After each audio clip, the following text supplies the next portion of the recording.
আসসালামু আলাইকুম। আমার monsoon nursery and pollinate house এগুলোর পক্ষ থেকে সবাইকে জানাই আন্তরিক শুভেচ্ছা ও অভিনন্দন।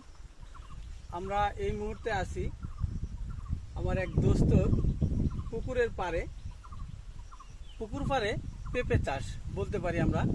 এই পুকুরের চারদিক দিয়ে পেঁপের গাছ লাগানো হয়েছে। এই চারাগুলো হচ্ছে টপলেডি। আমি আমার দোস্তকে এই টপলেডি জাতের চারা দিয়েছিলাম। এই গাছগুলোতে অলরেডি পেঁপে হারভেস্টিং করার মতো অবস্থা হয়ে গেছে। আপনাদেরকে এখন আমি দেখাবো আসলে এদের কিছু পরিচর্যার ত্রুটি আছে, যে পরিচর্যাগুলো এখন আমি আপনাদেরকে দেখাবো। পেঁপে যখন মোটামুটি ম্যাচুইড হয় তখন এই পেঁপের যে পর্যন্ত ম্যাচুইড, সেই পেঁপের এই যে আমরা যে ইয়েগুলো বলি ডাল, ডাল না তো এটা হচ্ছে এক ধরনের